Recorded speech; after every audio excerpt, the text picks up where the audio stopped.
കൂട്ടുകാർക്കും കർത്താവായ യേശു ക്രിസ്തുവിൻ നാമത്തിൽ എൻ്റെ സ്നേഹവന്ദനം. ഈ വീഡിയോയിൽ നാം വാഗ്ദത്തം പ്രാപിച്ച വ്യക്തിയായ അബ്രഹാമിനെ കുറിച്ചാണ് കേൾക്കുവാൻ പോകുന്നത്. ദൈവം തൻ്റെ സ്വന്തം സാദൃശ്യത്തിലും സ്വരൂപത്തിലും മനുഷ്യനെ സൃഷ്ടിച്ച് ഭൂമിയിൽ വാഴുവാനും വസിക്കുവാനുമുള്ള അധികാരവും അവകാശവും നൽകി ഏദേൻ തോട്ടത്തിൽ ആക്കി. ഒരിക്കൽ പാഴായിത്തീർന്ന് അനേക വർഷങ്ങൾ കിടന്നുപോയ ഭൂമിയെ ക്രമീകരിച്ച് വാസയോഗ്യമാക്കി തീർത്ത ശേഷമാണ് മനുഷ്യനെ സൃഷ്ടിച്ച് അവിടെ ആക്കിയത്. ദൈവത്തിൻ്റെ ഹിതപ്രകാരം ജീവിച്ച് ദൈവവുമായുള്ള കൂട്ടായ്മ സൂക്ഷിച്ച് ദൈവിക വ്യവസ്ഥയിലും അനുസരണത്തിലും ജീവിക്കുവാനാണ് സകലത്തിന്മേലും വാഴുവാനുള്ള അധികാരവും നൽകി ഒന്നാം മനുഷ്യനെ ഏദേൻ തോട്ടത്തിൽ പാർപ്പിച്ചത്. ശരീരവും മനസ്സും ആത്മാവുമുള്ള മനുഷ്യൻ്റെ എല്ലാവിധ ആരോഗ്യത്തിനും ആവശ്യവുമായത് അവിടെ ഉണ്ടായിരുന്നു. തോട്ടം കാവൽ കാക്കുവാനും വേലികെട്ടി സൂക്ഷിക്കുവാനുമുള്ള ഉത്തരവാദിത്വം ദൈവം ആദാമിനെ ഫലമേൽപ്പിച്ചുവെങ്കിലും ഉത്തരവാദിത്വ നിർവഹണത്തിൽ പരാജയപ്പെട്ടു. എന്തിനാണ് വേലികെട്ടി സൂക്ഷിക്കേണ്ടത്? ദൈവത്തിനല്ലാതെ മറ്റൊന്നിനും അവിടെ പ്രവേശനമില്ല എന്നത് തന്നെ. വഞ്ചക സാത്താൻ പാമ്പിൽ പ്രവേശിച്ച് ഉപായരൂപേണ മനുഷ്യനെ വഞ്ചിച്ച് പാപം ചെയ്യിച്ചു. ദൈവതേജസ് അവനെ വിട്ടുമാറി. ദൈവം മുൻപാകെ നിൽക്കുവാൻ ഭയപ്പെട്ടു. സ്വയസംരക്ഷണ വലയത്തിനുള്ള ഉപാധികൾ നേടിയ മനുഷ്യനെ നീതിയുടെ നിറവും മനസ്സലിവിൻ്റെ ഉറവിടവുമായ ദൈവം പാപത്തിന് ശിക്ഷ വിധിച്ചു. ഏദേനിൽ നിന്നും പുറത്താക്കി. എങ്കിലും ദൈവപുത്രൻ്റെ യാഗബലിയിൽ കൂടിയുള്ള വിടുതൽ സ്ത്രീയുടെ സന്തതി സർപ്പത്തിൻ്റെ തല തകർക്കുമെന്ന വാഗ്ദത്തത്തിൽ കൂടി നൽകി. സൃഷ്ടിതാവാൻ ദൈവത്തിൻ്റെ ദൃഷ്ടി അവരുടെ മേൽ ഉണ്ടായിരുന്നു. എങ്കിലും വഞ്ചക സാത്താൻ അടിമനുഖത്തിന് കീഴിലാക്കിയ മനുഷ്യൻ പാപം ചെയ്ത് നീതികേടിൽ തുടർന്നുകൊണ്ടേയിരുന്നു. 10ാം തലമുറയിൽ ഭൂമി ന്യായവിധിക്ക് അർഹമായി തീരും വിധം പാപത്തിൽ നിറഞ്ഞു. നോഹയ്ക്ക് ദൈവത്തിൻ്റെ കൃപ ലഭിച്ചു. നോഹയിൽ കൂടി കുടുംബാംഗങ്ങൾക്കും കൃപയും രക്ഷയും ലഭിച്ചു. ഇത്ര വലിയ വിടുതലും രക്ഷയും പ്രാപിച്ച നോഹയുടെ തലമുറയ്ക്ക് തുടർന്ന് ദൈവഭയത്തിൽ കാക്കപ്പെടുവാൻ കഴിഞ്ഞില്ല. ഷേം, ഹാം, യാഫേത്ത് എന്ന 3 മക്കളിൽ ഷേമിൻ്റെ തലമുറ മാത്രമേ അനുഗ്രഹം പ്രാപിക്കുവാൻ തക്കവണ്ണം ആയിത്തീർന്നുള്ളൂ. ഹാം ശപിക്കപ്പെട്ടവനായി തീർന്നു. ബാബേൽ കോട്ട പണിത് നമുക്കും ഒരു പേരുണ്ടാക്കുക എന്ന് പറഞ്ഞ് ദൈവഹിതത്തിന് വിപരീതമായി പ്രവർത്തിച്ച നിമ്രോദിനെ ഉൽപ്പത്തി 10ാം അധ്യായത്തിൽ കാണുന്നു. ബാബിലോണിയ സാമ്രാജ്യവും മറ്റും തുടർന്ന് കാണുന്നു. യാഫേത്തിൻ്റെ പുത്രന്മാർ പോയി പാർത്ത് സ്ഥാപിച്ച സാമ്രാജ്യങ്ങളാണ് ഗോയർ, മാഗോഗ് തുടങ്ങിയവ. ഇന്നത്തെ റഷ്യയും മറ്റും അവയാണ്. ഷേമിൻ്റെ തലമുറയിൽ നാഹോരിൻ്റെ മകനായി തേരഹ് ജനിച്ചു. തേരഹിൻ്റെ മകനാണ് അബ്രഹാം. നീതിബോധമുണ്ടായിരുന്ന അബ്രഹാമിന് ദൈവവിളി ലഭിച്ചു.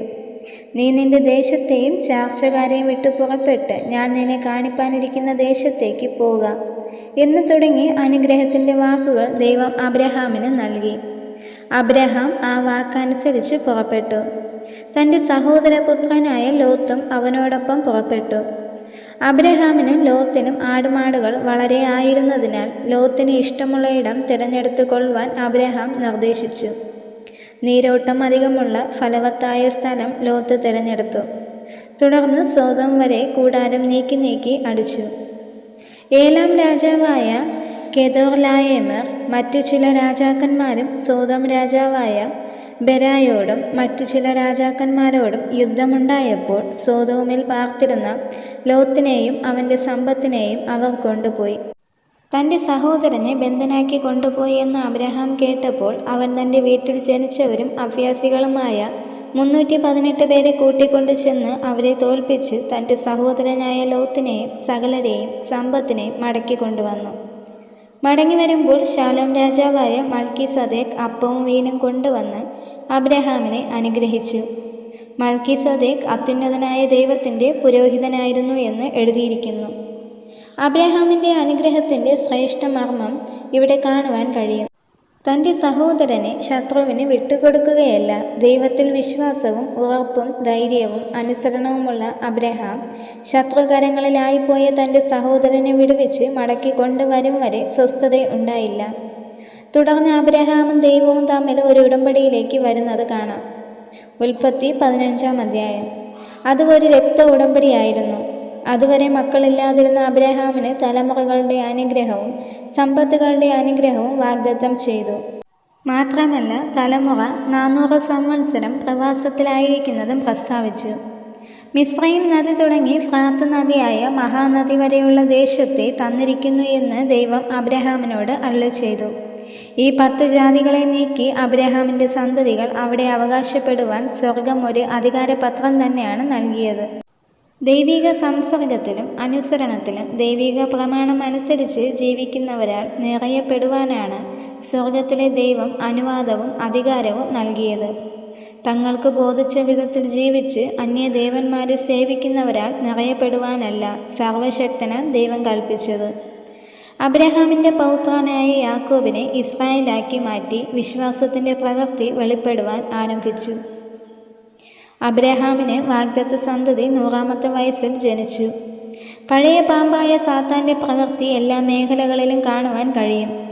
വാഗ്ദത്ത സന്തതി ജനിക്കുന്നതിന് മുൻപ് തന്നെ സാറയുടെ വാക്കനുസരിച്ച് ദാസിയ സന്തതി പിറക്കുവാനിടയായത് അബ്രഹാമിൻ്റെ തന്നെ ശ്രദ്ധ കുറവോ സാറയോടുള്ള അമിത സ്നേഹമോ ആവാം. തുടർന്ന് ദാസിയെയും മകനെയും പുറത്താക്കാൻ സാറ നിർദ്ദേശിച്ചപ്പോൾ ദൈവം അതിന് അനുമതി നൽകി. ദാസിയുടെ മകൻ വാഗ്ദത്ത സന്തതിയോടുകൂടി അവകാശിയാകയില്ല. വാഗ്ദത്ത സന്തതിയെ മോറിയ ദേശത്ത് ചെന്ന് ദൈവം കാണിക്കുന്ന മലയിൽ യാഗം കഴിപ്പാൻ നിർദ്ദേശിച്ചു. ചോദ്യം ചെയ്യാതെ അബ്രഹാം അതിന് തയ്യാറായി. അബ്രഹാമിൻ്റെ തലമുറയ്ക്ക് നൽകുമെന്ന് ദൈവം കൽപ്പിച്ച ദേശങ്ങളിൽ ഒന്നായ യെബൂസിലത്രേ മോറിയ മല സ്ഥിതി ചെയ്യുന്നത്. അബ്രഹാമിൻ്റെ പൗത്രനായ യാക്കോബിനെ ഇസ്രായേലാക്കി മാറ്റി വാഗ്ദത്തങ്ങൾ നേടിയെടുക്കത്തക്കവണ്ണം പ്രാപ്തനാക്കി തീർത്തു. ദൈവിക വാഗ്ദത്തങ്ങൾ പ്രാപിച്ചെടുക്കുവാൻ വിശ്വാസവും അനുസരണവും ദൈവത്തിലുള്ള ആശ്രയവും അത്യാവശ്യമാണ്. യാക്കോബ് ദൈവിക വാഗ്ദത്തങ്ങൾ നേടിയെടുക്കുന്നതിൽ ശ്രദ്ധാലുവും സകല പ്രയത്നവും കഴിച്ച് അനുഗ്രഹങ്ങൾ പ്രാപിക്കുന്നതിൽ കഴിവുറ്റവനുമായിരുന്നു. അങ്ങനെ ഇരട്ടിപ്പങ്ക് ഓഹരിക്ക് അർഹതയുള്ള ജ്യേഷ്ഠാവകാശം വരെ നേടിയെടുത്തത് വഞ്ചിച്ചെടുത്തതല്ല. ദൈവം തന്നെ അവകാശമായി നൽകിയിട്ടുള്ള ജ്യേഷ്ഠാവകാശത്തിന് വില കൽപ്പിക്കാതെ നിസ്സാരമായി ഭക്ഷണത്തിനു വേണ്ടി വിറ്റുകളഞ്ഞ ജ്യേഷ്ഠനിൽ നിന്നും വാങ്ങിയെടുത്തതാണ്. അപ്പനിൽ നിന്നും ജ്യേഷ്ഠന് ലഭിക്കേണ്ട അനുഗ്രഹം ഉപായം പ്രയോഗിച്ച് നേടിയെടുത്തു. ദൈവത്തിൽ നിന്നും പിതാവിൽ നിന്നും ലഭിക്കേണ്ട അനുഗ്രഹങ്ങളുടെ വില നന്നായി മനസ്സിലാക്കിയതിനാലാവണം അത് പ്രാപിക്കുവാൻ താൻ വളരെ ബന്ധപ്പെട്ടത്. അബ്രഹാം തൻ്റെ മകന് ഭാര്യയെ എടുക്കുമ്പോൾ ഹിത്യ സ്ത്രീകളിൽ അരുത് എന്ന് കൽപ്പിച്ചിരുന്നു. ഇസഹാക്കിൻ്റെ മകൻ ഏശാവ് ഹിത്യ സ്ത്രീകളെ വിവാഹം കഴിച്ചു. അത് ഇസഹാക്കിന് റിബേക്കയ്ക്ക് മനോവ്യസന കാരണമായിരുന്നു. സ്വജനത്തിൽ നിന്നും ഭാര്യയെ എടുക്കണമെന്നും ഇസഹാക്ക് യാക്കോബിനോട് കൽപ്പിച്ചു. യാക്കോബ് ദൈവിക പ്രമാണത്തിൽ ഉറച്ചു നിൽപ്പാൻ സമർപ്പണമുള്ളവനായിരുന്നതിനാൽ പടിപടിയായി അനുഗ്രഹങ്ങളും വാഗ്ദത്തങ്ങളും പ്രാപിക്കുവാൻ ഇടവന്നു. യാക്കോബ് ഇസ്രായേലായി തീർന്നു. 12 ഗോത്രങ്ങൾ ഉളവായി. ആത്മീയ മർമ്മങ്ങൾ ശ്രേഷ്ഠമായത് പ്രാപിച്ചെടുത്തു. ദൈവത്തോടും മനുഷ്യരോടും മല്ലുപിടിച്ച് ജയിച്ച് ഇസ്രായേൽ എന്ന പേര് ലഭിച്ചു. ദൈവത്തിൻ്റെ സ്വന്തം ജനമായി തീർന്ന ഇസ്രായേൽ ഗോത്രങ്ങളിലൂടെ ദൈവഹിതം ഭൂവിൽ വെളിപ്പെട്ടു. സാത്താൻ്റെ കഠിന പരിശ്രമങ്ങളും പ്രവർത്തനങ്ങളും നടന്നുകൊണ്ടിരുന്നുവെങ്കിലും ദൈവ ഇഷ്ടം യഥോചിതം നടന്നു. യോസേഫിൻ്റെ സ്വന്തം സഹോദരന്മാർ തന്നെ പകച്ചു കൊല്ലുവാൻ ശ്രമിച്ചു. രൂബേൻ്റെ ഇടപെടൽ മൂലം അവനെ കൊല്ലാതെ പൊട്ടക്കിണറ്റിലിട്ടു. യഹൂദയുടെ ഇടപെടൽ മൂലം അവനെ പൊട്ടക്കിണറ്റിൽ നിന്നും കയറ്റി മിദ്യാനെ കച്ചവടക്കാർക്ക് 20 വെള്ളിക്കാശിന് വിറ്റു. അതൊക്കെ പിന്നീത്തതിൽ ഇസ്രായേൽ മക്കൾക്ക് തന്നെ നന്മയ്ക്കായി ദൈവം തീർത്തു. യോസേഫിന് ദൈവത്തിലുള്ള ആശ്രയം പ്രതികൂല സാഹചര്യങ്ങളിൽ വളരെയധികം വർദ്ധിക്കുകയാണ് ഉണ്ടായത്. സഹോദരന്മാർ യോസേഫിനെ അസൂയ നിമിത്തം പകച്ച് മിദ്യാന കച്ചവടക്കാർക്ക് വിറ്റു. യാക്കോബ് അതിദുഃഖത്താൽ രട്ടുശീല ഉടുത്ത് ഏറിയ നാൾ മകനെ ചൊല്ലി ദുഃഖിച്ചുകൊണ്ടിരുന്നു. ഞാൻ ദുഃഖത്തോടെ എൻ്റെ മകൻ്റെ അടുക്കൽ പാതാളത്തിലിറങ്ങുമെന്ന് പറഞ്ഞ് കരഞ്ഞുകൊണ്ടിരുന്നു. യോസേഫിൻ്റെ മേൽ യഹോവയുടെ ദൃഷ്ടി ഉണ്ടായിരുന്നു. യോസേഫിനെ ദൈവം ഉയർത്തി മിസ്രൈമിൽ അധിപതിയാക്കി തീർത്തു. യോസേഫിന് സഹോദരന്മാരോട് പകയോ വിദ്വേഷമോ ഉണ്ടായില്ല.